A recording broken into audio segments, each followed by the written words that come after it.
Je donne maintenant la parole à Monsieur Jean-Pierre Lacroix. Thank you very much, Mr. President.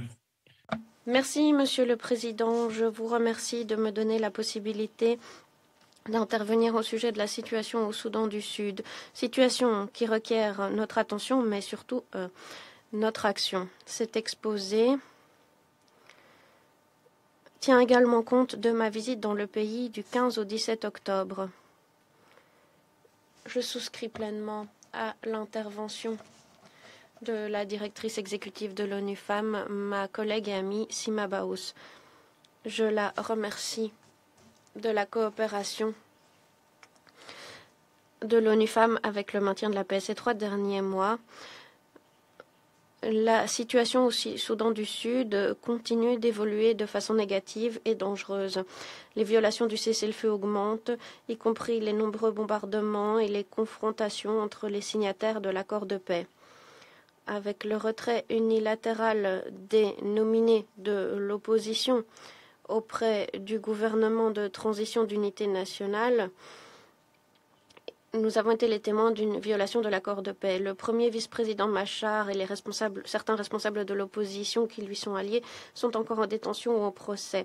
Les effets dominos du conflit au Soudan du Sud se font sentir à la frontière, exacerbent les tensions locales et mettent sous pression les ressources déjà limitées du gouvernement et des acteurs internationaux dans le pays.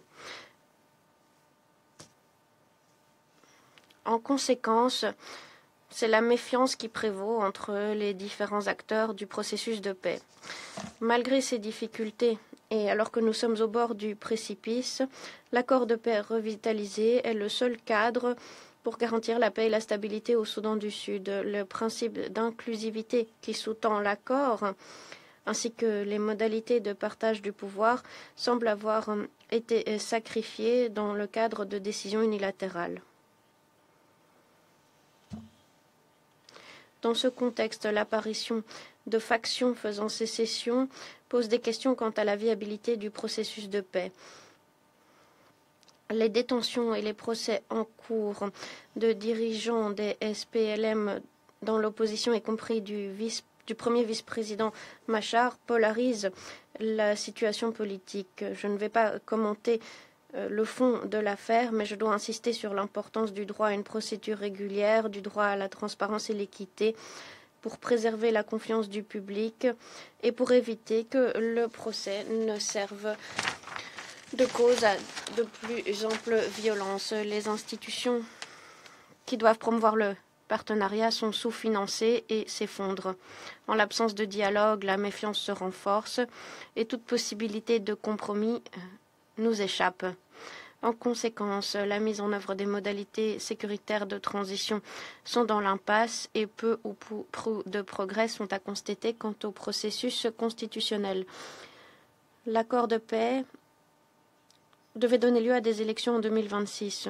L'on a beaucoup entendu d'informations sur ces élections attendues de longue date, mais peu de mesures concrètes ont été prises. Le temps nous est compté en matière de planification. Ce sont donc des décisions électorales clés qui doivent être prises maintenant et non plus tard. Toutefois, pour cela, il faut compter sur des véritables négociations politiques et une volonté de compromis. À ce sujet, nous appelons à la reprise des travaux de l'équipe conjointe spéciale avec l'ONU, l'Union africaine, l'IGAD et la Troïka afin de donner la priorité à la prise de décision et le financement du processus électoral.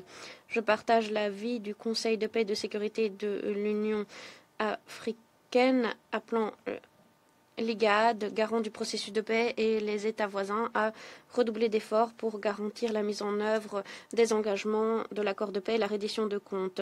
Des élections crédibles et pacifiques selon le calendrier de l'accord de paix prévu pour décembre 2026 semblent improbables. Nous devons donc pouvoir compter sur de nouveaux engagements des responsables du Soudan du Sud. L'engagement politique et le dialogue entre les dirigeants du Soudan du Sud sont essentiels pour aller de l'avant, notamment en matière de processus politique envisagé par l'accord de paix.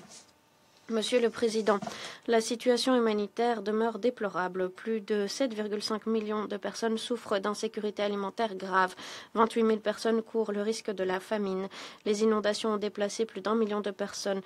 plus de 1,2 million de personnes retournant dans le pays ou des réfugiés du Soudan ont traversé la frontière et rencontrent des difficultés pour subvenir à leurs besoins. Les souffrances humaines continuent de s'exacerber. Les violences sexuelles commises dans les conflits, les détentions arbitraires, les exécutions sommaires persistent sans reddition de comptes. J'exhorte les parties à cesser les hostilités et à se réengager en faveur de l'accord de cessation des hostilités. Malgré l'insécurité et l'augmentation des obstacles bureaucratiques, les partenaires humanitaires continuent avec courage de fournir une assistance, souvent en mettant leur vie en péril.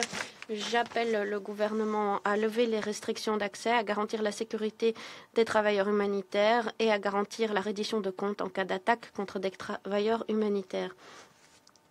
Ces troubles politiques et sécuritaires coïncident avec la crise financière des Nations Unies.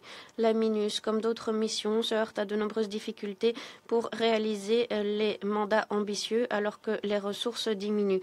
Depuis son lancement en 2011, la MINUS a traversé 2 guerres civiles en 2013 et en 2016 et a sauvé des centaines de milliers de vies dans le cadre de son mandat de protection des civils, et préserve 6 sites de protection des civils abritant plus de 250 000 personnes déplacées depuis près de 7 ans et met en œuvre les différentes activités dans le cadre des 3 piliers du mandat.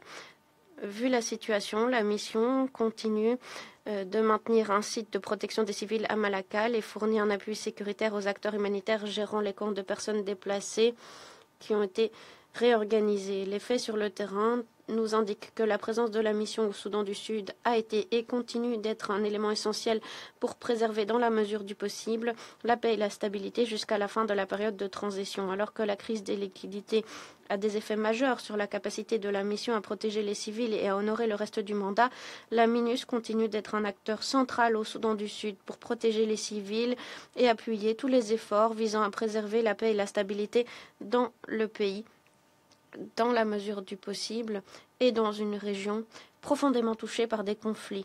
Dans ce contexte, le plan d'urgence appliqué à toutes les opérations de maintien de la paix pour faire face aux difficultés des liquidités est maintenant mis en œuvre à la MINUS. Ce plan prévoit la fermeture de certains bureaux et de certaines bases, le rapatriement du personnel en civil plutôt, qui a déjà commencé, et la réduction du personnel recruté sur le plan national et international.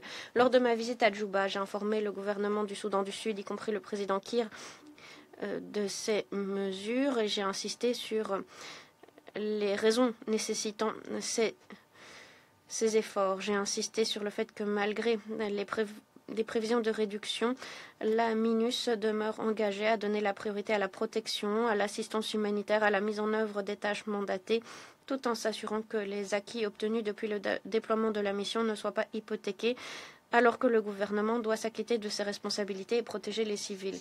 J'ai reçu des garanties du président Kiir et de plusieurs ministres du pays hôte tenant compte des difficultés que rencontre la MINUS et s'engageant à l'appuyer. Mais quelques jours plus tard, la mission a reçu un document du gouvernement mettant en exergue toute une série de conditions qui constituent une véritable menace pour la mise en œuvre du plan et pour la mission elle-même. Sans compréhension et souplesse de la part du gouvernement, la capacité de la mission à mettre en œuvre le mandat va être véritablement hypothéquée, et c'est l'avenir de la mission qui est en jeu. Nous demeurons engagés à coopérer avec le gouvernement pour garantir la mise en œuvre des mesures visant avant tout à nous permettre de continuer la mise en œuvre du mandat pour la paix, la stabilité et la population du Soudan du Sud. À ce sujet, nous appelons le gouvernement à nous appuyer, c'est essentiel pour l'avenir. Toutefois, je le rappelle, l'accord sur le statut des forces doit être respecté et la sécurité du personnel et des actifs de l'ONU doivent être garantis. Nous comptons sur l'appui du Conseil en la matière. Monsieur le Président, en guise de conclusion, la mise en œuvre de l'accord revitalisée est la seule solution pour une paix pérenne au Soudan du Sud. Mais le temps nous est compté et il convient urgemment de relancer le processus de paix. Nous espérons que le Conseil fera passer un message clair en la matière. Les partis doivent adopter une approche donnant la priorité aux citoyens, revitaliser leurs engagements en faveur de l'inclusion politique et mettre fin aux actions unilatérales. De plus, nous, en tant qu'acteurs régionaux et communautés internationales, devons demeurer unis et déterminés. En cette ère d'incertitude internationale, l'évolution de la situation au Soudan, surtout au Darfour, nous rappelle que le maintien de la paix est un investissement en faveur de la paix et de la sécurité internationale, alors que la région ne peut pas se permettre un nouveau conflit entraînant plus de souffrance à la population du Soudan du Sud qui a déjà tant souffert et depuis trop longtemps. Merci. Je remercie Monsieur Lacroix.